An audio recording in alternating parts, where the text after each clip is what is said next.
Naguguluhan ka na ba? O nalilito?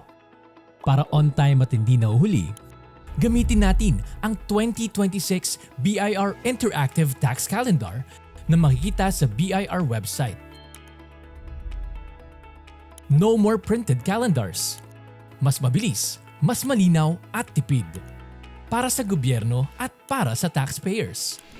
Sa ating pagsulong tungo sa pagiging highly digital at highly responsive sa pangangailangan ng mga taxpayer, inilunsad namin ang 2026 Interactive Tax Calendar upang mas mapadali ang inyong pakikibahagi sa pag-unlad ng bansa. Layunin namin gawing simple at mabilis ang bawat transaksyon para sa bawat Pilipino. Bilang ating mga katuwang sa pag-unlad, ipinapaalala namin ang deadline para sa quarterly VAT return ngayong January 25, 2026.